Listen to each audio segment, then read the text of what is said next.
जय गुरुदेव। आज हम ध्यान धारणा समाधि को समझेंगे।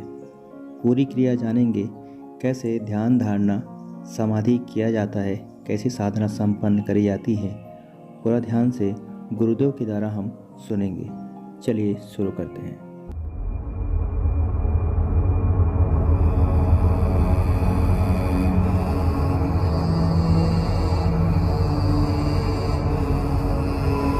हिमालय की उस उपत्यकाओं में सैर कराना चाहता हूं। हिमालय की उस बीहड़ पगडंडियों पर आगे बढ़ाना चाहता हूं जो कैलाश की ओर जाती है, जो भगवान शिव से सायुज्य प्राप्त करने की आकांक्षा रखती हैं। आज मैं आपको उन नदी नालों, उन पठारों और पर्वत चोटियों पर ले जाना चाहता हूं जो अपने आप में बर्फ से मंडित विश्व के ताज की तरह अद्वितीय प्रतीत होती हैं, क्योंकि ये पगडंडियां और ये रास्ते चाहे उबड़ खाबड़ हों, चाहे कंटीले हों, चाहे इस रास्ते पर टेढ़े मेढ़े पत्थर पड़े हुए हों, परंतु इसमें कोई दो राय नहीं कि इन रास्तों का जो समापन है वो अपने आप में अद्वितीय और अद्भुत है, अपने आप में पूर्ण आनंद युक्त है, अपने आप में पूर्णता देने वाला है। और वहां पहुंचकर पूरे यात्रा की थकान अपने आप में समाप्त हो जाती है। ऐसा लगने लगता है कि जैसे हमने अपने जीवन की कोई पूंजी प्राप्त कर ली हो, जीवन की कोई निधि अनुभव कर ली हो, और उस पूंजी को प्राप्त करने के लिए, उस संपत्ति को हस्तगत करने के लिए कुछ परिश्रम, कुछ यंत्रणा, कुछ तकलीफ देखनी ही पड़ती है। उन रास्तों पर पैर लहूलुहान होते हैं तो होते हैं, उस पर थकावट आती है तो आती है। यदि इस रास्ते पर अपने आप में घाम और धूप को सहन करना पड़ता है तो करना पड़ता है। इसलिए करना पड़ता है कि इस यात्रा का प्रारंभ चाहे कैसा भी रहा हो, मगर इस यात्रा का समापन अपने आप में अद्वितीय, अनिवर्चनीय, अलौकिक है। इस यात्रा को ध्यान, धारणा और समाधि कहा गया है। जहां जीवन का प्रारंभ ध्यान से होता है, वहां जीवन का समापन समाधि से होता है। ध्यान जीवन का एक अनिवार्य और आवश्यक तत्व है। इसलिए आवश्यक तत्व है कि पहले तो हम इस बात का विवेचन करें, चिंतन करें कि आखिर जीवन का मकसद, मतलब क्या है, जीवन क्या है। जीवन का तात्पर्य है कि वह सब कुछ प्राप्त करना जो हमारे हाथ में नहीं है, वह सब कुछ हस्तगत करना जो अपने आप में अखंड आनंद को देने में सहायक है। यहां मैं अखंड आनंद शब्द को प्रयोग कर रहा हूं। अखंड आनंद का तात्पर्य है जो बीच में समाप्त नहीं हो जाए। सुख तो आज है, कल समाप्त हो सकता है। आज शरीर स्वस्थ है और कल बीमार हो सकते हैं। आज पैसा है, कल पैसा समाप्त हो सकता है। यह तो एक टुकड़ों में जीवन जीने की प्रक्रिया हुई, अखंड जीवन नहीं हुआ। अखंड जीवन तो केवल आनंद के माध्यम से ही प्राप्त हो सकता है। और आनंद का तात्पर्य है जहां किसी प्रकार का राग, द्वेष, छल, कपट, झूठ, असत्य, व्यभिचार और दुख, चिंताएं, परेशानियां, बाधाएं हो ही नहीं हो। यह बहुत बड़ी बात है। ऐसा संभव नहीं है, क्योंकि मानव जीवन इतना जटिल और दुर्बोध हो गया है, इतना कठिन और परिश्रम पूर्ण बन गया है कि उसको पग पग पर कई बाधाओं और परेशानियों का सामना करना पड़ता है, कई चिंताओं के बीच में से गुजरना पड़ता है, और प्रत्येक क्षण उसका आग में से गुजरने की प्रक्रिया के समान होता है। फिर भी आदमी उस आग में से गुजर करके जो कुछ प्राप्त करता है वह अपने आप में एक बहुत छोटी सी बात होती है। चांदी के चंद रुपए, नोट, कुछ पुत्र पत्नी, संबंधी या स्वजन और ऐश्वर्य और मकान और वैभव। मगर ये सब तो नश्वर हैं। इसलिए नश्वर हैं कि ये आप हैं तब तक हैं, आप नहीं हैं तो फिर इनका कोई अस्तित्व नहीं है। यदि आप जिस दिन यात्रा समाप्त कर लेंगे, उस दिन आपके पास इस शरीर में से एक मुट्ठी भर राख के अलावा कुछ प्राप्त होगा ही नहीं। आप अपने पूर्वजों को न कुछ दे पाए, न आने वाली पीढ़ियों को एक मुट्ठी भर राख के अलावा दे पाएंगे। आपके पास भी कुछ रहेगा नहीं, क्योंकि यह सब कुछ जो कुछ आप अनुभव कर रहे हैं, जो कुछ आपने उपार्जित किया है, वह सब तो क्षणभंगुर है। इसलिए क्षणभंगुर है कि आप हैं तब तक हैं। यदि आप समाप्त हो जाते हैं तो ये अपने आप में यही रह करके समाप्त हो जाते हैं। आपके जीवन का अस्तित्व नहीं है, आपके जीवन का भाग नहीं है। भाग नहीं है, इसलिए इनको आनंद नहीं कहा जा सकता, इसलिए इनको अखंड नहीं कहा जा सकता। और मैंने शब्द प्रयोग किया था अखंड आनंद। अखंड आनंद का तात्पर्य है कि एक ऐसा आनंद जो संसार के प्रत्येक व्यक्ति के लिए एक समान उपयोगी और अनुकूल है। सुख तो प्रत्येक व्यक्ति का अलग अलग हो सकता है। कुछ व्यक्ति धन प्राप्त करने में सुख अनुभव करते हैं, कुछ व्यक्ति अपने शरीर को मजबूत और तंदुरुस्त बनाए रखने में सुख अनुभव करते हैं, कुछ भोग विलास में सुख अनुभव करते हैं, और कुछ मार पीट छल झूठ कपट में ही सुख का अनुभूति अनुभव करते हैं। सुख तो प्रत्येक व्यक्ति का अलग अलग होता है, परंतु आनंद तो संसार के प्रत्येक प्राणी का एक जैसा ही होता है। प्रत्येक व्यक्ति उस आनंद को प्राप्त करना चाहता है जो तनाव रहित हो, जहां किसी प्रकार का टेंस नहीं हो, जहां किसी प्रकार की व्याधि नहीं हो। और सुख की परिभाषा शास्त्रों की है कि जहां सुख है वहां दुख अवश्यम भावी है। भर्तृहरि ने कहा है कि भोगे रोग भयम, कुले च्युति भयम, वित्ते नृपालाद भयम, मौने दैन्य भयम, बले रिपु भयम, रूपे जराया भयम, शास्त्रे वाद भयम, गुणे खल भयम, काये कतांताद भयम, सर्वम वस्तु भयान्वितम भूजनाम वैराग्यमेवा भयम। अगर भोग है तो रोग की चिंता हर क्षण बनी रहती है कि जहां भोग है वहां रोग होगा ही। जहां कुल है, जहां समाज है, हर समय आशंका रहती है कि बदनामी नहीं हो जाए। उस समाज में एक निश्चिंतता से आदमी नहीं घूम सकता, हर क्षण उसको भय रहता है कि कोई मेरा कार्य ऐसा नहीं हो जाए जो अपने आप में मेरे लिए परेशानी का कारण बन जाए। वह सब कुछ करना तो चाहता है मगर वो छुप के करना चाहता है, समाज से परे हटके करना चाहता है, इसलिए कि हर क्षण एक भय की आक्रांतता उसके ऊपर बनी रहती है। और यदि पास में पैसा है तो प्रत्येक क्षण इस बात की आशंका और दुश्चिंतता रहती है कि कोई चुरा नहीं ले, कहीं विश्वासघात नहीं हो जाए, कहीं मेरा रुपया कम नहीं हो जाए।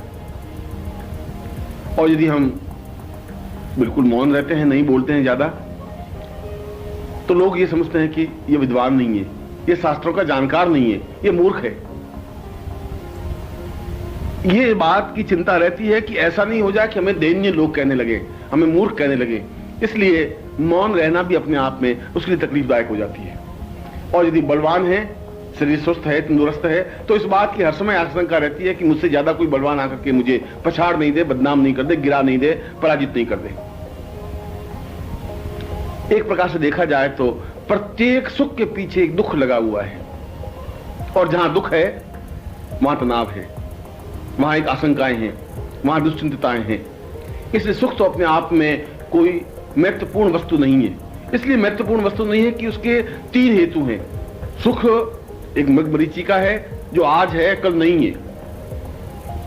सुख अपने आप में क्षणभंगुर है, कुछ क्षणों के लिए सुख प्राप्त हो सकता है, और वह सुख देने वाली वस्तु ही दुख का कारण बन सकती है। जो पत्नी हम लाते हैं वह सुख का कारण है, मगर यदि कर्कशा निकल जाती है तो वही दुख का कारण बन जाती है। जो संपत्ति हमने उपार्जित की वह सुख का कारण तो है, मगर हर समय आशंका रहती है कि इसकी चुराई या चोर नहीं ले, तो यह एक अपने आप में दुख का कारण भी बन जाती है। इसलिए सुख अपने आप में कोई बहुत महत्वपूर्ण मूल्यवान वस्तु नहीं है, मगर अखंड आनंद की अनुभूति अपने आप में एक महत्वपूर्ण और अद्भुत अनिवर्चनीय तत्व है। एक ऐसा तत्व है जिसे प्राप्त करना प्रत्येक व्यक्ति चाहता है।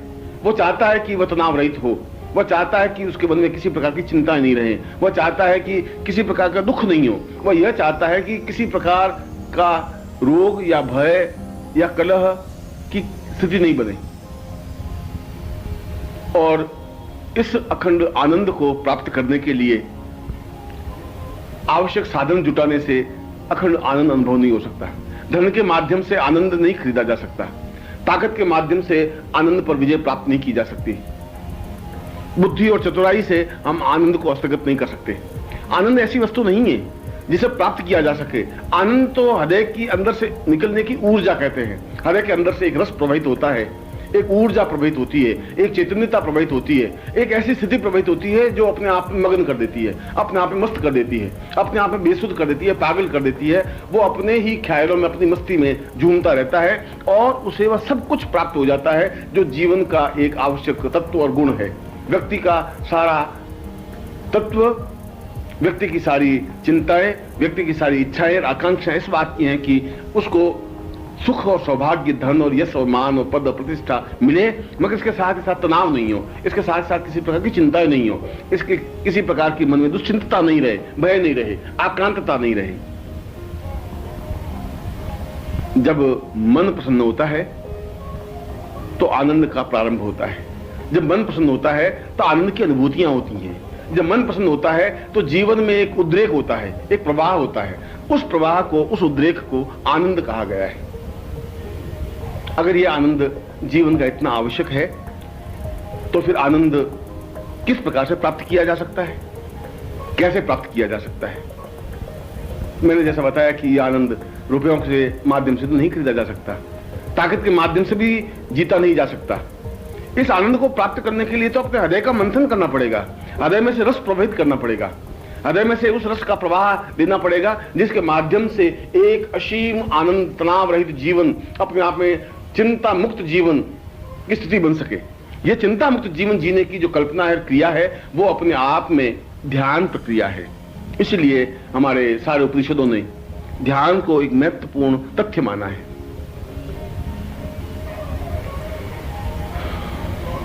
मानव जीवन दो भागों में बंटा हुआ है।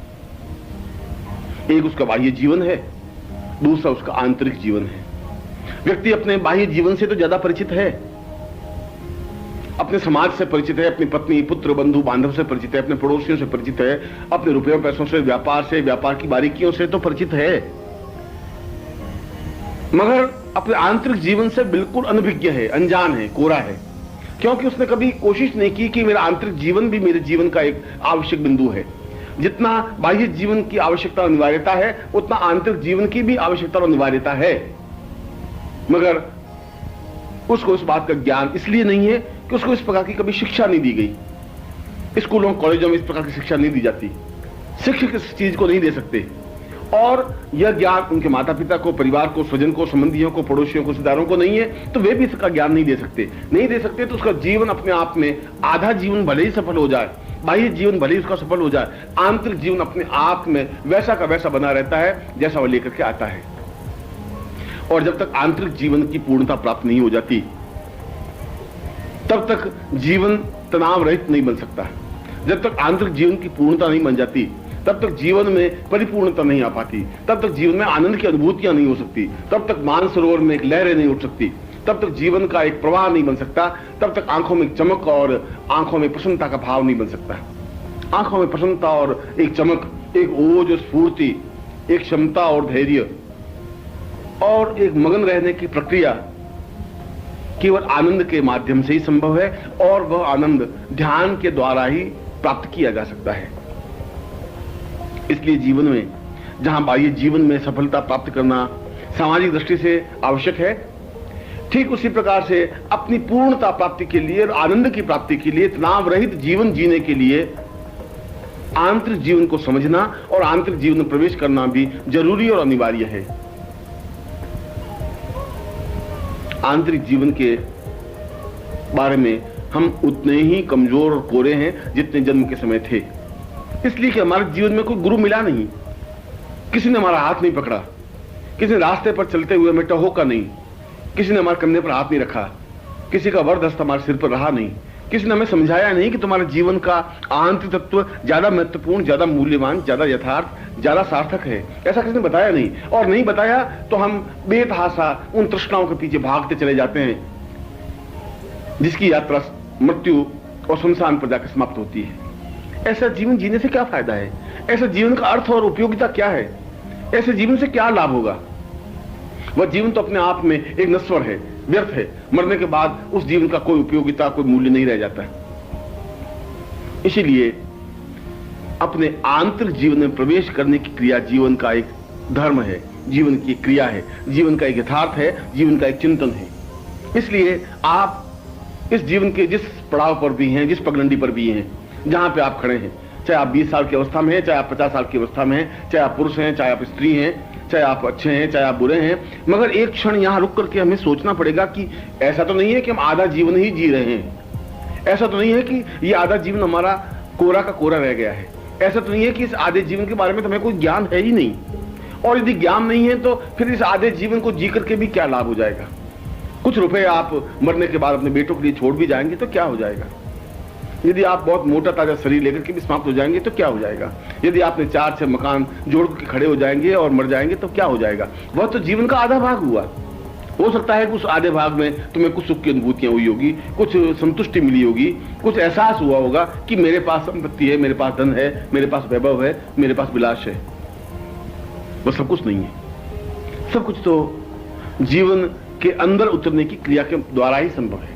इसलिए जहां बाह्य जीवन बाहरी परिवेश में है, बाहरी लोगों से संपर्क स्थापन करते हैं, पड़ोसियों से, संबंधियों से, मित्रों से, रिश्तेदारों से, ठीक उसी प्रकार से आंतरिक जीवन में हमें अपने अंदर उतरने की प्रक्रिया का भान होना चाहिए। हम अंदर उतरने की क्रिया संपन्न करें, हम और गहराई के साथ अंदर उतरें, और जितना हम अंदर उतरेंगे उतनी हमें जीवन में पूर्णता प्राप्त हो सकेगी।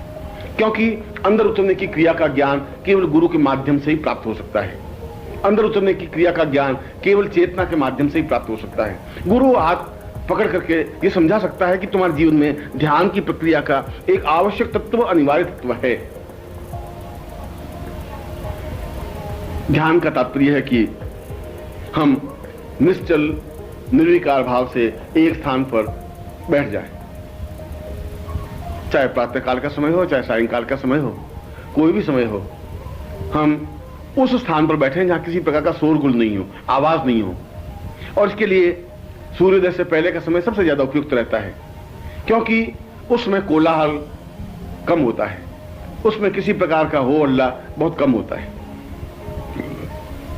और यदि हम उस समय शांत चित्त निर्विकार भाव से बैठें और धीरे धीरे अपने नेत्र बंद करके बाहरी समाज से अपने आप को कट ऑफ कर दें, बाहरी समाज से अपने संबंध तोड़ दें, किसी प्रकार का मन में विचार नहीं लाएं और धीरे धीरे अंदर उतरने की क्रिया करें। ऐसा अनुभव करें कि मैं अंदर उतर रहा हूं, ऐसा विचार करें कि मैं और अंदर जा रहा हूं। हो सकता है कि प्रारंभ में आपको इसमें सफलता नहीं मिले, हो सकता है प्रारंभ में आप ऐसा एहसास करें कि ऐसा कुछ हो तो नहीं रहा है, मगर ऐसा नहीं है कि कुछ नहीं हो रहा है, बहुत कुछ हो रहा है, पर तुम्हें पता नहीं पड़ रहा है।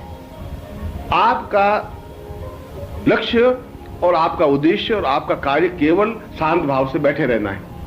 आपको कुछ करना नहीं है, न कुछ सोचना है, न कुछ विचारना है, न कुछ चिंतन करना है। यह भी नहीं सोचना है कि मैं ध्यान लगा रहा हूं या नहीं लगा रहा हूं। आपको तो केवल बाहरी संसार से यथासंभव कट ऑफ होकर के, पृथक होकर के, अलग होकर के शांत भाव से बैठे रहना है। 1 minute, 2 minute, 5 minute, 10 minute, 20 minute, 25 minute, 40 minute. जितने ही ज्यादा निष्कंप भाव से, बिना हिले डुले, नेत्र बंद करके बैठे रहेंगे, अपने आप आपका मन अपने आप को नियंत्रित करता रहेगा। अपने आप उस अंदर उतरने की क्रिया प्रारंभ हो जाएगी, आपको पता ही नहीं चलेगा। आप धीरे धीरे अभ्यास के माध्यम से 1 दिन, 2 दिन, 4 दिन, 10 दिन, 15 दिन, महीने भर के बाद आप स्वयं अनुभव करेंगे कि वास्तव में कुछ सुखद अनुभूतियां अनुभव होने लगी हैं। ऐसा लगेगा कि जैसे कुछ प्राप्त हो रहा है, ऐसा लगेगा कि जैसे आप बाहरी संसार से कट ऑफ हो रहे हैं। और यदि आप निरंतर नित्य 15 मिनट इस प्रकार से अभ्यास करें, शांत भाव से बैठे रहें, कुछ सोचे नहीं, कुछ चिंतन नहीं करें, कुछ विचार नहीं करें, किसी प्रकार की मन में आलोड़न विलोड़न नहीं हो, कोई तर्क कुतर्क पैदा ही नहीं हो, केवल आप बैठे रहें, और यह निरंतर बैठे रहने की क्रिया कुछ दिनों में जाकर के ध्यान के अंदर परिवर्तित हो जाएगी। और इसका एहसास इस बात के लिए होगा कि उस समय जहां पहले दिन आपने आंख बंद करके बैठे, वहां बाहरी शोरगुल आपको सुनाई दिया, आवाज सुनाई दी, पत्नी की आवाज सुनाई दी, पुत्र की आवाज सुनाई दी, रोने की आवाज सुनाई दी, हंसने की आवाज सुनाई दी, बर्तन गिरने की आवाज सुनाई दी, ये सब कुछ आवाजें सुनाई दी पहले दिन तो। मगर 30वें दिन ऐसा नहीं होगा। 30वें दिन आप सोचें, देखेंगे कि आप बैठे हैं और किसी प्रकार की आवाज आपके कानों में नहीं आ रही। इसका मतलब हुआ कि आप बाहरी संसार से धीरे धीरे पृथक हुए, कट ऑफ हुए, धीरे धीरे आप अंदर प्रवेश किए और उस स्थान, इस देह से अंदर जहां प्राण देह है, उस प्राण देह पे पहुंचे जहां इस देह से कोई संबंध नहीं है। क्योंकि यह जो बाहरी देह है, यह बाहरी देह ही बाहरी क्रियाकलापों से संबंधित संपर्कित रहती है। जहां बाहरी देह से संबंध कट ऑफ हो जाता है, जहां बाहरी देह को हम छोड़ देते हैं तो बाहरी समाज को भी फिर हम छोड़ देते हैं। फिर बाहरी समाज हमारे ऊपर किसी प्रकार का व्याघात उत्पन्न नहीं कर पाता है। इसका मतलब हुआ कि आपने 30 दिन के बाद उस प्राण देह के पास पहुंचने की क्रिया संपन्न की, जहां ध्यान की आगे की स्टेज है, जो ध्यान का एक महत्वपूर्ण क्षण है। और इस प्राण देह के बाद में जब और इसी प्रकार से अभ्यास करते रहेंगे, इसी प्रकार से आप बिल्कुल निर्विकार भाव से बैठे रहेंगे, तो यह निर्विकार भाव से बैठा रहना अपने आप में अंदर उतरने की क्रिया है, अपने आप में अंदर जाने की क्रिया है, अतल गहराइयों में जाने की प्रक्रिया है। क्योंकि आपके शरीर में इतनी गहराई है कि हजारों मील भी उसके सामने बहुत बौने हैं, हजारों मील नीचे उतर सकते हैं। आपका शरीर केवल 4 फुट का या 5 फुट का या 3 फुट का ही नहीं है। इस शरीर में तो 50,000 मील गहराई है। उस गहराई में आप धीरे धीरे उतरते जाएंगे, और जितना अंदर उतरते जाएंगे उतनी असीम आनंद की अनुभूतियां होती रहेंगी। इसलिए इस प्रक्रिया के लिए किसी प्रकार का चिंतन विचार करने की जरूरत नहीं है। अंदर उतरने की क्रिया शांत भाव से बैठे रहने की प्रक्रिया है, कुछ सोचे नहीं। और जब आप प्राण देह से आगे बढ़ेंगे, तब आपके सामने एक सूक्ष्म देह उपस्थित होगी। वह प्राण देह से भी ज्यादा सूक्ष्म है। सूक्ष्म देह का तात्पर्य है संपूर्ण ब्रह्मांड से आपका संपर्क स्थापन होना। इस ध्यान योग की प्रक्रिया से आप जहां बाहर से तो अपने आप कट ऑफ होते हैं, बाहर से तो अपने आप में अलग होते हैं, मगर अंदर के सारे ब्रह्मांड से आप जुड़ जाते हैं। सारा ब्रह्मांड आपके सामने साकार हो जाता है। आप अपने घर परिवार बंधु बांधव रिश्तेदारों को देखने लग जाते हैं। आप देखने लग जाते हैं कि संसार में कहां कहां क्या क्या घटना घटित हो रही है। अनेक दृश्य आपके सामने स्पष्ट होने लग जाते हैं। एक प्रकार से आप देखा जाए तो आप स्वयं एक दृष्टा बन जाते हैं और सारी प्रकृति आपके सामने साकार होने लग जाती है। यह सूक्ष्म देह के माध्यम से संभव है, क्योंकि सूक्ष्म देह का तात्पर्य है आप प्राण देह से भी नीचे पहुंचे हैं। सूक्ष्म देह का तात्पर्य है कि आप पूरे ब्रह्मांड को अपनी आंखों से देखने की प्रक्रिया का ज्ञान प्राप्त कर चुके हैं। सूक्ष्म देह का तात्पर्य है कि आप वह सब कुछ देखने का अभ्यासी हैं जो ब्रह्मांड में घटित हो रहा है, जो विश्व में घटित हो रहा है, विश्व के किसी कोने में घटित हो रहा है। फिर आप एक स्थान विशेष से संबंधित नहीं रह जाते, फिर किसी एक छोटे से शहर से संबंधित नहीं रह जाते। पूरा शहर और पूरा देश और पूरा राष्ट्र और पूरा संसार आपके सामने बिल्कुल खुले किताब की तरह स्पष्ट होता है, और आप अपनी आंखों से देख पाते हैं। उस अंतर्चक्षु से, उस आत्मचक्षु से आप देख पाते हैं। जो बाहरी नेत्र, जो देह के नेत्र हैं, वे तो बंद हो जाते हैं, पर आत्मचक्षुओं के माध्यम से आप देख पाते हैं कि इस ब्रह्मांड में, इस संसार में, इस विश्व में कहां क्या घटना घटित हो रही है।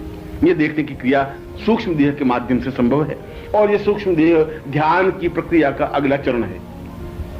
और ध्यान की प्रक्रिया का और इसका अगला चरण ब्रह्मदेह है। और ब्रह्मदेह का तात्पर्य हम स्वयं अपने आप में ब्रह्ममय बन जाते हैं। हम अपने आप में पूर्ण ब्रह्म चेतना युक्त बन जाते हैं। अपने आप में उस ब्रह्म से साकार स्थिति स्पष्ट करने लग जाते हैं, जहां समस्त ब्रह्मांड एक ब्रह्म का पर्याय है। ये समस्त विश्व नहीं, ऐसे विश्व तो करोड़ों हैं इस ब्रह्मांड में।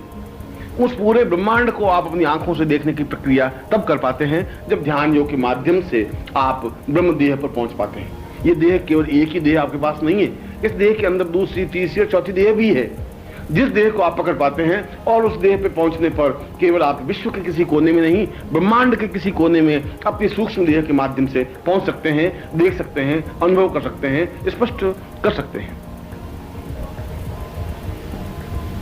इस प्रकार की प्रक्रिया जब आपके सामने स्पष्ट होती है, तब आप विचित्र अनुभूतियों से भर जाते हैं। आपको एहसास होता है कि आप एक मामूली व्यक्ति नहीं है। आप एहसास होता है कि वास्तव में ही यह ब्रह्मदेह एक विशाल आनंद का सागर है, समुद्र है, जहां आनंद के अलावा और कुछ है ही नहीं, जहां तनाव नहीं है, जहां किसी प्रकार की चिंता नहीं है, जहां किसी प्रकार की परेशानी और बाधा नहीं है। अपने आप में पूर्ण एकता है, अपने आप में पूर्ण चैतन्यता है, आनंद की लहरें जहां उठ रही हैं, और आप उस खुमारी में डूब जाते हैं जो आपके चेहरे पर एक असीम आनंद की तृप्ति देने लग जाता है। एक मस्ती, एक तृप्ति, एक पूर्णता, एक चैतन्यता जब आपके चेहरे पर आभायुक्त बन जाती है, तब आप एक अलग प्रकार के व्यक्तित्व बन जाते हैं। ऐसा लगता है कि जैसे आप वो है ही नहीं जो थे। ऐसा लगने लग जाता है कि आप बिल्कुल एक अलग हैं। और वास्तव में आप एक अलग बन जाते हैं, क्योंकि उस समय आप संपूर्ण ब्रह्मांड का एक भाग बन जाते हैं, एक पार्ट बन जाते हैं। पार्ट नहीं बन जाते, संपूर्ण ब्रह्मांड में देखने की प्रक्रिया का आपको ज्ञान हो जाता है। पूरे ब्रह्मांड को आप अपने आंखों से देख सकते हैं, व्याघात उत्पन्न कर सकते हैं, उसमें हस्तक्षेप कर सकते हैं, ब्रह्मांड के किसी स्थान पर जा सकते हैं और आ सकते हैं अपनी सूक्ष्म देह के माध्यम से, और इस देह को सूक्ष्म देह में परिवर्तित कर सकते हैं और सूक्ष्म देह को इस पूर्ण देह में परिवर्तित कर सकते हैं। यह बहुत महत्वपूर्ण घटना है। यह अपने आप में एक स्टेज है, वह जहां आदमी पूर्ण पुरुष बनने की प्रक्रिया प्रारंभ करता है। यह अपने आप में एक अद्भुत चैतन्यता है, जहां पूरा शरीर अपने आप में ब्रह्ममय बन जाता है। अहम ब्रह्मास्मि द्वितीयो नास्ति। इस ब्रह्मांड में दूसरा कुछ है ही नहीं। पूरा ब्रह्मांड मेरे अंदर समाहित है, क्योंकि मैं ब्रह्म हूं। जहां ब्रह्म है वहां ब्रह्मांड है, जहां ब्रह्मांड है वहां जीवन की प्रत्येक हलचल है, घटना है। और इस जीवन की नहीं, इस विश्व की नहीं, इस सूर्य चंद्र लोक और तारा लोक और नक्षत्र लोक, इंद्र लोक और जितने भी लोक हैं, उन सब की हलचल, उन सब की घटनाएं मेरे अंदर समाहित हैं। मैं उन सबको देख सकता हूं, वहां पहुंच सकता हूं, वहां से वापस आ सकता हूं। जो भी ध्यान योग प्रक्रिया में जाता है वह स्थिति को प्राप्त करता है, और वह जब स्थिति को प्राप्त करता है तो उसे एक असीम आनंद की अनुभूति होती है। इस ध्यान योग के बाद स्थिति बनती है धारणा की। इसकी दूसरा चरण, दूसरी प्रक्रिया धारणा है। धारणा का मतलब है कि जो कुछ हमने प्राप्त किया है वह बना रह सके। जैसा कि मैंने अभी आपको बताया कि सुख तो क्षणभंगुर है, आता है चला जाता है। अगर धन से आपको सुख अनुभव होता है तो धन आपको प्राप्त होता है, तब तक तो आप सुखी हैं। मगर जिस दिन आपका धन चला जाता है, अपने आप में सुख से वंचित हो जाते हैं। वह टिका नहीं रहता, वह स्थायी नहीं होता। आनंद भी स्थायी नहीं रह सकता यदि आप में धारणा शक्ति नहीं है। इसलिए योगियों ने, शास्त्रों ने, पुराणों ने, वेदों ने, उपनिषदों ने इस बात को स्पष्ट किया है कि ध्यान का अगला चरण, ध्यान की अगली प्रक्रिया धारणा को अपने आप में सुदृढ़ और पुष्ट करना है। क्योंकि धारणा शक्ति के माध्यम से हम जीवन के प्रत्येक क्षण तक उस विश्व और उस ब्रह्मांड से एकाकार बने रह सकते हैं, और बने रह सकते हैं और अपने जीवन को हजार हजार वर्षों तक आयु दे सकते हैं।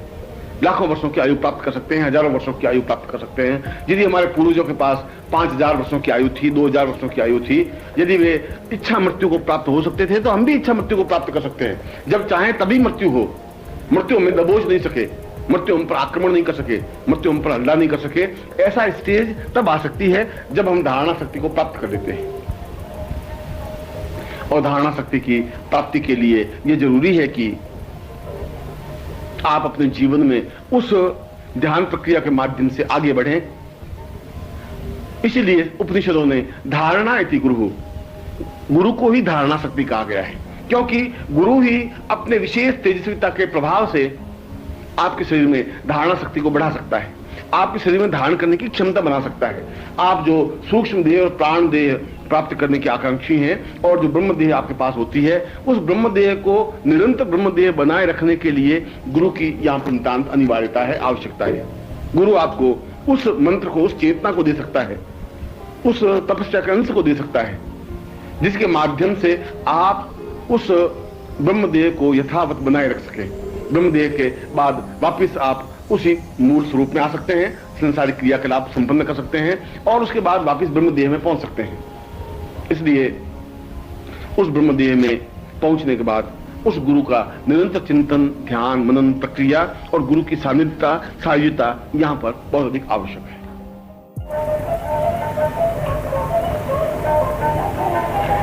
अभी मैंने आपको बताया कि धारणा यदि गुरु हो, धारणा को गुरु कहा जाता है, या गुरु के माध्यम से धारणा शक्ति अपने आप में पुष्ट और प्रबल होती है। क्योंकि धारणा शक्ति के लिए जरूरी है कि एक बहुत बड़े नाले से आपके छोटे नाले में जल प्रवाहित हो, जहां ज्ञान का विशाल भंडार भरा हुआ है, उस ज्ञान के भंडार में से ज्ञान आपके पास प्रवाहित हो।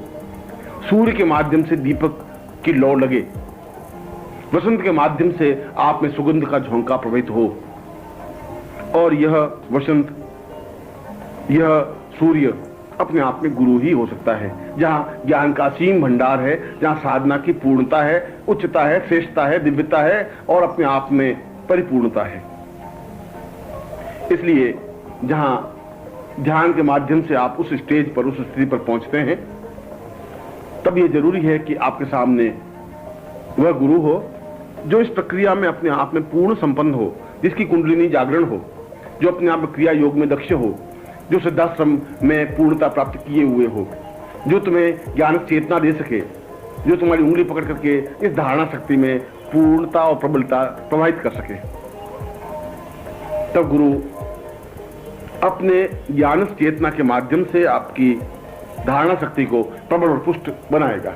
ये बनाएगा कि आपने जो कुछ अनुभव किया है, जो कुछ प्राप्त किया है, वह ज्यों का त्यों बना रह सके, उसमें विसंकलता नहीं आए, उसमें न्यूनता नहीं आए, उसमें किसी प्रकार की कमी नहीं आए। और यह कमी तब तक नहीं आ सकती जब तक आप बराबर उस क्रिया और प्रक्रिया को चालू रख सकते हैं। परंतु यदि आपने कुछ समय बंद कर दिया तो फिर ध्यान शक्ति में न्यूनता आ जाएगी। इसमें कोई दो राय नहीं कि यदि आपने ध्यान प्रक्रिया कुछ समय तक बंद कर दी तो ध्यान प्रक्रिया में न्यूनता आएगी। आप ब्रह्म देह से आप वापिस ऊंचे की स्टेज पर वापिस इस स्थूल देह तक पहुंच जाएंगे। परंतु यदि आप धारणा शक्ति में पहुंच गए हैं तो फिर आप जहां पहुंचे हैं वहां से वापस निकलने का या वापस जाने का रास्ता नहीं रहेगा। फिर आप में न्यूनता नहीं आ सकती, फिर आप में किसी प्रकार की कमी नहीं आ सकती। जो कुछ आपने प्राप्त कर लिया वह तो रहेगा ही, निरंतर आगे बढ़ने की प्रक्रिया होगी, पीछे हटने की प्रक्रिया नहीं होगी। और इस दूसरे चरण में, इस धारणा में जो आपने ध्यान प्रक्रिया संपन्न की है, उस ध्यान प्रक्रिया का मानसिक एकाग्रता के साथ गुरु चिंतन हो, गुरु पूजन हो। और सबसे बड़ी बात यह कि गुरु में अपनी एकाकारिता हो, गुरु में पूर्ण रूप से समर्पण होने की प्रक्रिया हो। और पूर्ण रूप से समर्पण होने की प्रक्रिया के लिए जरूरी है कि आप पूर्ण मन और मस्तिष्क से समर्पित हो, फिर आपका कुछ अस्तित्व नहीं रहे। इस स्टेज परिस्थिति पर आने के बाद में आपका कुछ भी भान नहीं रहे, आप अपने आप में कुछ है ही नहीं, किसी प्रकार का अस्तित्व आपका नहीं है। जो कुछ है वो अपने आप में आपको विसर्जित कर दिया, लीन कर दिया, आपने प्रभावित कर दिया, दे दिया। जो दे दिया फिर आपके पास कुछ रहा नहीं। और यह देने की प्रक्रिया धारणा शक्ति है, अपने आप में समर्पण करने की प्रक्रिया धारणा शक्ति है। मगर यह समर्पण शब्दों के माध्यम से नहीं हो सकता, यह समर्पण हाथ जोड़ने के माध्यम से भी नहीं हो सकता। यदि आप समझते हैं कि गुरु की आरती उतारने से और अगरबत्ती और दीपक लगाने से समर्पण हो जाता है तो गलत है। समर्पण का तात्पर्य है कि जो गुरु आज्ञा दे उसका बिना नूनच किए पालन किया जाए, क्योंकि गुरु कभी अपने स्वार्थ के लिए कोई आज्ञा नहीं देगा। गुरु तो बहुत दूर की देखता है, वह देखता है कि इसको जीवन की किस पगडंडी पर कहां खड़ा करना है और वहां खड़ा करना है। इसके लिए आज इसको कौन सी आज्ञा देनी है। हो सकता है वह परीक्षा ले, हो सकता है वो आगे बढ़ाए। आप नहीं समझ सकते कि आगे बढ़ाने की प्रक्रिया है या परीक्षा लेने की प्रक्रिया है। आपका केवल मंतव्य, आपका चिंतन केवल इतना है कि जो कुछ आज्ञा दी जाए उसको पूरा करना है, वह चाहे आपके हितों के विपरीत हो, वह चाहे आपके हितों के अनुकूल हो। आपका हित और अहित, आपका जीवन और अजीवन, आपका अस्तित्व और अनस्तित्व यहाँ कुछ नहीं है। आप है ही नहीं। जहां नहीं है वहां धारणा शक्ति है, जहां समर्पण है वहां धारणा शक्ति है, जहां गुरु का पूर्ण रूप से पालन करने की प्रक्रिया है वहां धारणा शक्ति है, जहां उनका अनुगामी बनने की प्रक्रिया है वह धारणा शक्ति है। जहां आपके पास तर्क आया, जहां आपने झूठ छल का सहारा लिया, आश्रय लिया, जहां आपने पाखंड किया, जहां केवल हाथ जोड़ करके मन में कुछ और है और आपने ये प्रदर्शन किया कि मैं गुरु की भक्ति पूर्ण रूप से करता हूं, और 25 लोग खड़े हों और आप जोरों से तालियां पीट रहे हों और आरती कर रहे हों और भोग लगा रहे हों और दक्षिणा दे रहे हों, ये सब तो दिखावा है, ये सब तो पाखंड है। गुरु इस बात को समझता है, वह मन मन मुस्कुराते हुए इस बात को अनुभव करता है कि ये सब गलत है, मगर वह उस लीला को बराबर देखता रहता है, उस क्रिया को बराबर देखता रहता है। ये आपकी धारणा शक्ति नहीं है। धारणा शक्ति का तात्पर्य है कि आपके आंसुओं से उनके पद प्रक्षालित हों, उनके चरणों में आप सिर रख करके आंसुओं से उनके चरणों को धोएं, अपने आप को पूर्ण विसर्जित करें। आपका हृदय गदगद हो, गला भर जाए, आपके रुंधे हुए गले से जो कुछ शब्द निकले, गुरुदेव शब्द भी निकले, तो भी अपने आप में पूर्णता ही होगी। ये पूर्णता की प्रक्रिया आप में जब आएगी उसी को धारणा शक्ति कहते हैं। धारणा शक्ति का तात्पर्य है कि आप में हर क्षण यह इच्छा हो कि मैं दौड़ करके गुरु के पास जाऊं। यह अलग बात है कि आपकी मजबूरी हो और आप नहीं पहुंच सके, यह अलग बात है कि आपका शरीर साथ नहीं दे और आप नहीं जा सके, यह अलग बात है कि सामाजिक परिस्थितियां हो और आप नहीं जा सके, वो अलग चीज है। मगर आपकी उत्कंठा, आपकी तीव्रता, आपकी इच्छा, आपकी भावना इतनी तीव्र हो कि आप हर क्षण एक छटपटाहट आपके मानस में बनी रहे कि मुझे हर हालत में गुरु के पास पहुंचना है, और यदि मैं नहीं पहुंचता हूं तो एक छटपटाहट, एक बेचैनी, एक अभाव, एक रिक्तता अनुभव हो। यह रिक्तता अनुभव होना, ये छटपटाहट अनुभव होना धारणा शक्ति को पुष्ट और प्रबल बनाता है। तब एहसास होता है कि जीवन का भाग अपने आप में एक महत्वपूर्ण भाग है, क्योंकि कोई मेरा है जिसके पास मुझे जाना है, कोई मेरा है जिसको प्राप्त करना ही जीवन का लक्ष्य उद्देश्य है, कोई मेरा है जिसके हाथों में अपना हाथ देकर के मैं निश्चिंत हूं, कोई ऐसा व्यक्तित्व है जिसके चरणों में बैठने से असीम सुख की अनुभूति होती है, कोई व्यक्तित्व ऐसा है जिसके पास बैठ करके अपने दुख और दर्द को पूरी तरह से मैं कह सकता हूं और कह देता हूं, अपने आप को हल्का कर लेता हूं, अपने मन का बोझ दूर कर लेता हूं, अपने आप को पूर्ण रूप से विसर्जित कर देता हूं। क्योंकि जो कुछ मेरा तर्क और कुतर्क हुआ, जो कुछ विचार हुआ, वह मैंने उनके सामने व्यक्त कर दिया, मगर उसके साथ आपके प्राणों के संबंध भी बनने चाहिए, देह संबंध नहीं। देह संबंध तो एक सामान्य व्यक्तियों के साथ ही बन जाते हैं, पत्नी के साथ ही बन जाते हैं, पुत्र के साथ ही बन जाते हैं। हम हर समय चिंता भी रखते हैं कि अगर पुत्र बाहर गया है तो सकुशल वापस लौटे। हम इस बात की भी चिंता रखते हैं कि उसकी तबीयत ठीक रहे, स्वास्थ्य ठीक रहे। यह देह का संबंध है। देह का संबंध गुरु के साथ होना कोई बहुत बड़ी बात नहीं है। प्राणगत संबंध हो, और प्राणगत संबंध का तात्पर्य है कि आप हजारों मील दूर बैठे हों और यहां गुरु के पांव में कांटा चुभे और दर्द आपको एहसास हो, तो समझना चाहिए कि प्राणगत संबंध है। यदि वहां गुरु की तबीयत ठीक नहीं है और आपका जी बड़ा बेचैन होता हो, बड़ी एक छटपटाहट महसूस होती हो, ऐसा लग रहा हो कि जैसे कुछ खो गया है, कुछ खाली खाली सपन है, कुछ गड़बड़ है, कुछ ऐसा है जो कुछ ठीक नहीं है, अगर ऐसी छटपटाहट, ऐसी वेदना होती है और मालूम नहीं पड़ता कि ये वेदना क्यों है, ये छटपटाहट क्यों है, किस कारण से है, मगर कुछ है, इतना दूर हजारों मील दूर बैठ करके ये जो संबंध और साहचर्य बन जाना कि वहां अगर उसको बुखार है गुरु को और आपको छटपटाहट होती है, वहां गुरु को परेशानी है और आपकी भूख और नींद समाप्त हो जाती है, आपको छटपटाहट और बेचैनी अनुभव होती है, आपके मन में हर समय उत्कंठा और आकांक्षा रहती है कि मेरे जीवन का ये भाग है कि मैं गुरु के पास पहुंचूं, और गुरु जिस तरीके से खुश हो, प्रसन्न हो, उस तरीके से मुझे खुश और प्रसन्न करना है, मुझे अपने आप को समर्पित कर देना है। वो मुझे किस प्रकार से उपयोग करते हो ये उनकी इच्छा पर निर्भर है। वो मेरे देह का उपयोग करते हैं, मेरे प्राणों का उपयोग करते हैं, मेरे जीवन का उपयोग करते हैं, मेरे धन का उपयोग करते हैं, ये उनकी इच्छा पर निर्भर है कि वो मुझसे क्या काम लेना चाहते हैं। मैंने तो अपने आप को उनको समर्पित कर दिया है, वो जिस प्रकार से चाहे मेरा उपयोग करें और वे उपयोग करें और हम अपना उपयोग करने दें। इसको धारणा शक्ति कहा गया है, इसको जीवन की पूर्णता कहा गया है, इसको जीवन का आनंद कहा गया है। यह ध्यान के आगे की प्रक्रिया है, और इस प्रक्रिया को प्राप्त करने से, इस गुरु की सामीप्यता प्राण चेतना के माध्यम से प्राणों से संबंध स्थापन करने से जीवन में परिपक्वता आती है। फिर ध्यान प्रक्रिया से आप अलग नहीं हटेंगे, फिर आपके देह तत्व से आगे प्राण तत्व और चेतना तत्व से ब्रह्म तत्व तक आप पहुंच जाएंगे, फिर ब्रह्म तत्व से वापस पीछे नहीं हटेंगे, फिर आप अपने सूक्ष्म रूप से वैध रूप में अपने आप में परिवर्तित कर सकेंगे। एक बार सिद्धाश्रम में जा सकेंगे तो 1000 बार भी जा सकेंगे, एक बार सूक्ष्म शरीर धारण कर सकेंगे तो 1000 बार कर सकेंगे। फिर आप में किसी प्रकार की अभ्यास की कमी की वजह से न्यूनता नहीं आएगी। फिर ऐसा नहीं होगा कि आप वापस पिछड़ गए, ऐसा नहीं होगा कि आप पीछे रह गए, ऐसा नहीं हो सकेगा, क्योंकि धारणा शक्ति का तात्पर्य है गुरु की पूर्ण शक्ति आपके साथ रहे। और गुरु की पूर्ण शक्ति कोई स्पष्ट रूप से दिखाई तो देती नहीं, मगर आपके पीछे बराबर वह शक्ति, वह ताकत, ठोस बना रहता है। एक मामूली सा पुलिस बड़े से 10 गुंडों को एक थप्पड़ मार के रोक देता है और 10 गुंडे थरथराने लग जाते हैं। इसका मतलब यह नहीं है कि पुलिस ताकतवान है उन 10 गुंडों से, इसका तात्पर्य है कि पुलिस के पीछे एक और राज्य का, पूरे गवर्नमेंट का एक प्रवाह है, पूरी फोर्स है, उस फोर्स की वजह से उस पुलिस में ताकत है।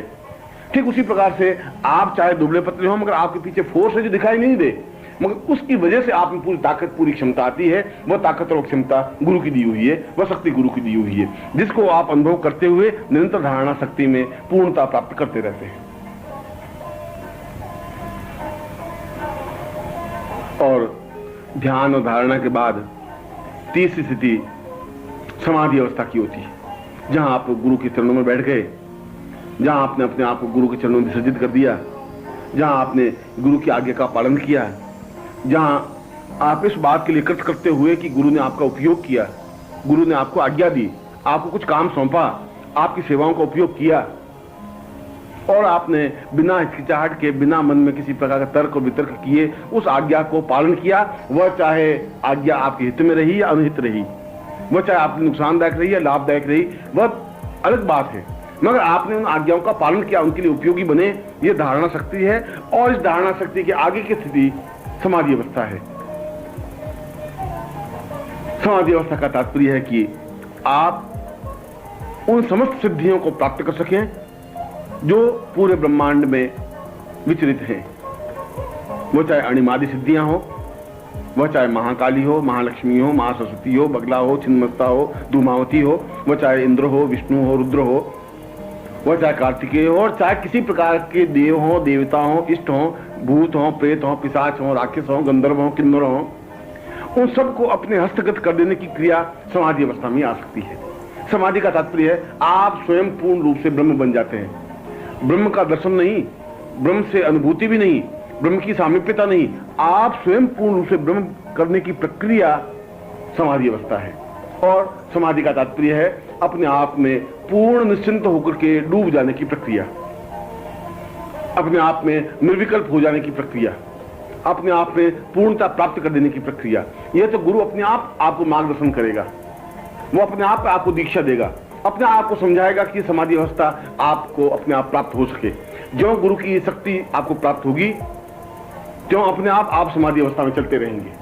उस समाधि अवस्था में जाने के लिए आपको किसी प्रकार का प्रयत्न और परिश्रम करने की जरूरत नहीं है। उस समाधि अवस्था में जाने के लिए आपको किसी युक्ति और तरकीब को हाथ में लेने की जरूरत नहीं है, न प्राणायाम की जरूरत है, न भस्त्रिका की जरूरत है। आप तो एक उस शक्ति के सहारे निरंतर आगे बढ़ते रहेंगे, और वह निरंतर आगे बढ़ने की क्रिया समाधि अवस्था में ही होगी। निरंतर आगे बढ़ने की क्रिया ब्रह्ममय होने की क्रिया ही होगी। निरंतर आगे बढ़ने की क्रिया अपने आप में पूर्णता प्राप्त करने की क्रिया ही होगी। वह उस शक्ति के माध्यम से अपने आप आपको आगे ठेलती रहेगी, अपने आप आगे बढ़ते रहेंगे। जहां आप आगे बढ़ते रहेंगे वहीं सुख और एक सौभाग्य की अनुभूतियां होगी, एक आनंद की अनुभूति होगी। आपके चेहरे पर एक विशेष प्रकार का आभा मंडल स्थापन होगा। ऐसा लगेगा कि जैसे आपके चेहरे पर एक भव्यता है। आपके लाट पर खड़ी लकीरें इस बात का परिचायक होगी कि वास्तव में आपने समाधि अवस्था को प्राप्त किया है। एक सामान्य मनुष्य की जो लाट की लकीरें होती हैं वो बाएं से दाहिने की ओर होती हैं या दाहिने से बाएं ओर होती हैं, मगर जो उच्च कोटि का योगी है, जो उच्च कोटि का सन्यासी है, जो उच्च कोटि की स्थिति प्राप्त करने वाला है, उसको नाक से आगे लगा करके ऊपर सहस्रार तक जो लकीरें जाती हैं, वो अपने आप इस बात का परिचायक है कि आपका आभा मंडल अपने आप में पूर्णता प्राप्त किए हुए है। आप एक समाधि अवस्था को प्राप्त किए हुए हैं। आप स्वयं अपने आप में ब्रह्म हैं, ब्रह्ममय नहीं। और ब्रह्ममय से भी ब्रह्म हो जाने की क्रिया अपने आप में पूर्णता की ओर बढ़ने की प्रक्रिया है। ऐसा स्टेज, ऐसी स्थिति जब आप प्राप्त कर लेते हैं उस समाधि अवस्था में जाने के बाद, तो आप कई दिनों की समाधि प्राप्त कर सकते हैं इस समाज से कट करके। उस समय आप संसारिक कार्य करते रहते हैं, मगर फिर भी आप निर्विकल्प रहते हैं, निर्विचार रहते हैं। आप सांसारिक कार्य तो कर सकते हैं, पत्नी, पुत्र, बंधु, बांधव, स्वजन, संबंधी, रिश्तेदार या सामाजिक कर्तव्य, वो सब कुछ आप निर्वाह करते हैं। सबको निर्वाह करते हुए भी विधेय बनते हैं, सबको निर्वाह करते हुए भी आप किसी के नहीं हैं और सबके हैं। ऐसे स्टेज होने पर आपके चेहरे पर एक विशेष प्रकार का तेज बिंब प्रतिबिंब होता है। ऐसा लगता है कि जैसे यह व्यक्ति अपने आप में अत्यंत भव्य और अद्वितीय है, सुदर्शन है, देखने लायक है। बार बार आपको देखने की इच्छा होगी। आप यदि किसी को कुछ कहेंगे भी तो उसको एक पुष्प के समान अनुभव होगा। वह फिर भी चुंबक की तरह आपके पास खींचा हुआ चला आएगा, फिर भी आपके सानिध्य में रहेगा, आपकी सायुज्यता में रहेगा। हरदम उसकी इच्छा आकांक्षा रहती है कि चाहे आप कुछ कहें या नहीं कहें, मगर आपके पास बैठने से ही उसको एक विशेष अनुभूति, सुख और तृप्ति का भान होगा। ऐसी स्थिति बनने पर आप कई कई महीनों की समाधि लगा सकते हैं, कई दिनों की समाधि लगा सकते हैं, कई घंटों की समाधि लगा सकते हैं, और जिस समय चाहें, जिस प्रकार से चाहें, किसी लोक में उस सूक्ष्म देह के माध्यम से जा सकते हैं, आ सकते हैं। चाहे ब्रह्मलोक हो, चाहे विष्णुलोक हो, चाहे रुद्र हो, चाहे कैलाश हो, चाहे मानसरोवर हो, चाहे हिमालय की कोई उपत्यका हो, कोई घाटी हो, चाहे नक्षत्र मंडल हो, आपके लिए वह सब कुछ सहज सुलभ है। या ऊपरी देह तो यही रहेगी, ऊपरी देह तो इसी प्रकार से क्रिया करती रहेगी। बाहरी व्यक्ति तो आपके ऊपरी देह को ही देखेंगे, मगर सूक्ष्म देह से उस समय आप कहीं और जगह विचरण करते हुए अनुभव होंगे। सूक्ष्म देह उस समय किसी और स्टेज पर होगी, और उस स्टेज पर होकर के आप वहां की स्थिति को देख सकेंगे, अनुभव कर सकेंगे, अपने जीवन को देख सकेंगे। और सबसे बड़ी बात कि इस जीवन में आप जो कुछ करना चाहते हैं, जीवन में जो कुछ देना चाहते हैं, जिस प्रकार से आपके जीवन का उपयोग हो सकता है, उस प्रकार से इस मनुष्य जाति को आप बहुत कुछ प्रदान कर सकेंगे। यह स्टेज, यह स्थिति अपने आप में जीवन की पूर्णता की स्टेज है। और इस स्टेज को हम अगर कलाओं में कहें तो ये 10 कलाओं को प्राप्त करने की प्रक्रिया है। 1 कला, 2 कला, जिस प्रकार से भगवान श्री कृष्ण 16 कला पूर्ण थे, भगवान राम 10 कला पूर्ण थे। आप इस प्रकार की स्टेज ला करके अपनी 10 कलाओं से पूर्णता प्राप्त कर सकते हैं। समाधि अवस्था की पूर्णता 10 कलाओं की पूर्णता की प्रक्रिया है। यद्यपि इसके आगे की क्रियाएं भी हैं, समाधि की आगे की क्रिया है, मगर वह तो गुरु के माध्यम से ही प्राप्त हो सकती है कि हम एकादश कला को प्राप्त करें, 12वीं कला को प्राप्त करें, 13वीं, 14वीं, 15वीं और 16वीं कला को प्राप्त करें। सही अर्थों में हम पुरुष बन सके, पुरुषोत्तम बन सके, सही अर्थों में पूर्ण चैतन्य बन सके, ब्रह्म बन सके। फिर हम ग्रस्त रहते हुए पूर्ण योगी बने रह सकते हैं, पूर्ण योगी रहते हुए भी पूर्ण ग्रस्त रह सकते हैं। हमारा बाहरी क्रियाकलाप ग्रस्त की तरह दिखाई देगा, मगर अंदर से पूर्ण योगी और सन्यासी की तरह दिखाई दे सकते हैं। यह स्टेज, यह स्थिति जीवन की पूर्णता का परिचायक है। और ऐसी स्टेज आने पर वह व्यक्ति अखंड आनंद में निमग्न रह सकता है। फिर उसको राग, द्वेष, दुख, भय, कष्ट, पीड़ा, बाधाएं व्याप्त होती ही नहीं, या उसके जीवन में आती ही नहीं, क्योंकि वह प्रकृति में हस्तक्षेप करके जो कुछ प्राप्त करना चाहता है वह प्राप्त कर लेता है, विपरीत परिस्थितियों को अपने अनुकूल बना लेता है। उसको किसी प्रकार की चिंता व्याप्त नहीं होती। यद्यपि उसके जीवन में चिंताएं आती हैं, यद्यपि उसके जीवन में बाधाएं, परेशानियां आती हैं, दुख और कष्ट आते हैं, पीड़ा और अभाव आते हैं, आलोचनाएं होती हैं, गालियां मिलती हैं, मगर उसके चित्त पर उसका कोई प्रभाव नहीं पड़ता। वह इस बात की चिंता ही नहीं करता कि कोई गाली दे रहा है या नहीं दे रहा है। वह तो अपने ही ख्यालों में, अपनी मस्ती में मग्न आगे बढ़ता रहता है और अनेक और पूर्ण शास्त्रों का ज्ञाता बन जाता है। ऐसा ज्ञाता बन जाता है कि सारा वेद पुराण उसकी जबान पर कंठस्थ रहता है। वह जहां भी जिस प्रकार का उदाहरण देना चाहे दे सकता है। गीता पर भाष्य लिख सकता है, बोल सकता है, घंटों बोल सकता है। महाभारत पर, रामायण पर, उपनिषदों पर, विश्वामित्र पर, वशिष्ठ पर, अणु पर, विज्ञान पर, चेतना पर, जिस पर भी बोलना चाहे, जो घंटों तर्क के साथ बोल सके, वह समाधि अवस्था के बाद ही संभव है। उसके चेहरे पर एक विशेष प्रकार का ओज प्रतिबिंबित होता है, वह समाधि अवस्था के बाद ही संभव है। और यह धारणा शक्ति के बाद गुरु के द्वारा बताए हुए रास्ते से निरंतर आगे बढ़ने की प्रक्रिया। आप कुछ नहीं करें, आपको कुछ करने की जरूरत ही नहीं है। गुरु अपने आप उसकी शक्ति आपको आगे बढ़ाती रहेगी और आगे बढ़ाती रहेगी, और वह सब कुछ आप प्राप्त करते रहेंगे जो आपके जीवन में अनिवार्य और आवश्यक है। ऐसी स्टेज, ऐसी स्थिति जब आपके जीवन में प्राप्त होती है, ऐसी स्थिति जब आपके जीवन में अनुभव होती है, तब आप सही अर्थों में पूर्ण व्यक्तित्व बनते हैं। तब आप सही अर्थों में पूरे ब्रह्मांड का एक भाग बनते हैं। तब आप सही अर्थों में एक चैतन्य पुरुष बनते हैं, जिसको महापुरुष कहा जाता है, जिसको ब्रह्म कहा जाता है, जिसको अखंडानंद कहा जाता है, जिसको जीवन की परिकल्पना कहा जाता है, जो एक विशिष्ट मानव की संज्ञा से विभूषित होता है। इसलिए शास्त्रों में ध्यान, धारणा और समाधि को अत्यंत महत्वपूर्ण माना है, क्योंकि यह आंतरिक जीवन की परिपूर्णता है। इस आंतरिक जीवन के माध्यम से ही व्यक्ति उन समस्त सत्यों को अनुभव कर सकता है, जिन सत्यों के माध्यम से वह जीवन की पूर्णता प्राप्त कर सके। इन सत्यों के माध्यम से वह आनंद की अनुभूतियां प्राप्त कर सके।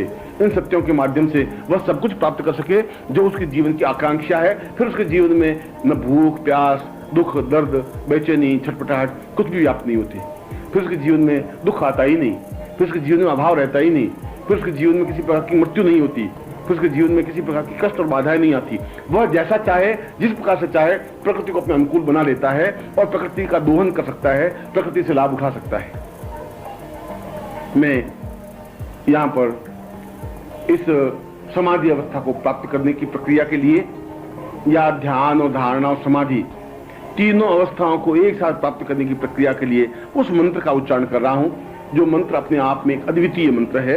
और निरंतर इस मंत्र को सुनने से भी स्वतः ध्यान की प्रक्रिया प्रारंभ हो जाती है, स्वतः धारणा शक्ति बलवती बन जाती है, स्वतः समाधि अवस्था में आदमी पहुंच जाता है। इसके लिए किसी प्रयत्न करने की जरूरत नहीं। इसलिए जब आप ध्यान अवस्था में जाने की कोशिश करें, उसमें इस मंत्र को बार बार रिपीट करें। इस मंत्र को 100 बार सुने, 1000 बार सुने, तो अपने आप अपने अंदर उतरते रहेंगे, अपने गहराई में उतरते रहेंगे और वह सब कुछ प्राप्त करते रहेंगे जो आपके जीवन का अभिष्ट है। उस गोपनीय और विशिष्ट और अद्वितीय मंत्र को मैं आपके सामने उच्चारित कर रहा हूं, जो आपके लिए पहली बार स्पष्ट हो रहा है, जो अपने आप में महत्वपूर्ण मूल्यवान है। ओ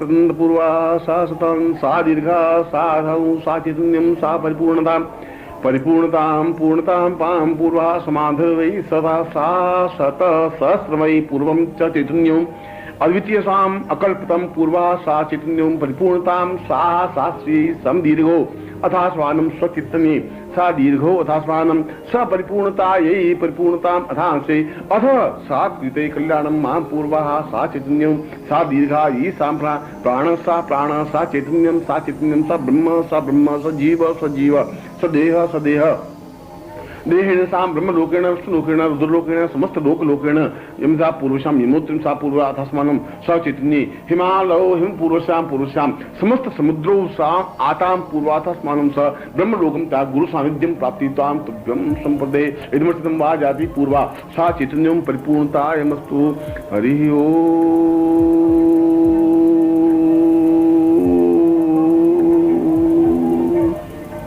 पूर्णमदः पूर्णमिदं पूर्णात् पूर्णमुदच्यते पूर्णस्य पूर्णमादाय पूर्णमेवावशिष्यते ओम परिपूर्ण वै अहम ब्रह्मास्मि। उपरोक्त मंत्र मैंने आपके सामने स्पष्ट किया उसी ध्वनि उसी उच्चारण के साथ जिसके माध्यम से एक सामान्य व्यक्ति भी ध्यान अवस्था में जा सके। यदि इस मंत्र को किसी कैसेट पर 100 बार रिपीट कर ले, 1000 बार रिपीट कर ले, उस कैसेट को बजाते रहें तो ये मंत्र बार बार आपके कानों के माध्यम से आपके हृदय में प्रवेश करता रहेगा और हृदय के उन तंत्रों को, उन स्थितियों को जागृत करता रहेगा जिसके माध्यम से आदमी की ध्यान शक्ति मजबूत होती है, जहां अंदर उतरने की प्रक्रिया प्रारंभ होती है, जहां अंदर उतर करके वह उस सूक्ष्म देह को प्राप्त कर सकता है, ब्रह्म देह को प्राप्त कर सकता है, जिसके माध्यम से समस्त ब्रह्मांड में उसकी गति बन सके, समस्त ब्रह्मांड में वह गतिशील हो सके। और इसी मंत्र का निरंतर उच्चारण करने से उसकी धारणा शक्ति में भी प्रबलता पुष्टता आती है। यदि उसके जीवन में गुरु सुलभ नहीं होते तो गुरु सुलभ होते हैं, गुरु सुलभ होते हैं तो उनकी कृपा प्राप्त होती है, उनकी कृपा प्राप्त होने के साथ साथ उनकी धारणा शक्ति में वृद्धि होती है। और इस मंत्र का निरंतर श्रवण करने से जहां ध्यान और धारणा में परिपूर्णता आती है वहां साथ ही साथ उसकी समाधि अवस्था भी प्राप्त होने लग जाती है। वह अपने आप में पूर्ण ब्रह्ममय हो सकता है, वह अपने आप में पूर्ण ब्रह्ममय होता हुआ समस्त चैतन्यता को प्राप्त करता हुआ जितने लोक हैं ब्रह्मांड के प्रत्येक लोक में वह जा सकता है, वहां अपने आप में अनुभव कर सकता है, वहां जीवन की पूर्णता प्राप्त कर सकता है और सही अर्थों में वह अखंड आनंद की अनुभूतियों को प्राप्त कर सकता है। इसलिए इस प्रवचन में मैंने आपको उन क्रियाओं को स्पष्ट किया जिसको ध्यान, धारणा और समाधि कहा जाता है, जिसको जीवन की पूर्णता कहा जाता है, जो अपने आप में अहम ब्रह्मास्मि का मूल सूत्र है, सूक्ष्मता है। और मैंने उस गोपनीय मंत्र का आपके सामने उच्चारण किया जिस मंत्र को नित्य प्रातः स्मरण करना ही आपके लिए जरूरी है। मूल रूप से इसकी प्रतिलिपि करके क्योंकि यह मूल मंत्र तो गुरु के द्वारा प्रदत्त है, प्रतिलिपि तो एक प्रतिलिपि से दूसरी प्रतिलिपि है, इसलिए मूल मंत्र को आप सुने और निरंतर सुनते रहें, तब आप एहसास कर सकेंगे कि वास्तव में पहले की अपेक्षा बहुत तेजी के साथ अग्रसर होते हुए आप ध्यान शक्ति में जा रहे हैं, बहुत तेजी के साथ बढ़ते हुए आप धारणा शक्ति की ओर अग्रसर हो रहे हैं, बहुत तेजी के साथ जाते हुए आप समाधि प्रक्रिया को प्राप्त कर रहे हैं और जीवन का जो भाग ध्यान धारणा के माध्यम से प्राप्त होता है वह प्राप्त होने जाता है। मैं आपको पूर्ण रूप से आशीर्वाद देता हूं कि आप अपने जीवन में महामानव बने और पूर्ण चैतन्य बनते हुए उस समाधि अवस्था को प्राप्त करें और ब्रह्मांड का एक भाग बने। मैं आपको ऐसा ही आशीर्वाद दे रहा हूं। हरि ओम।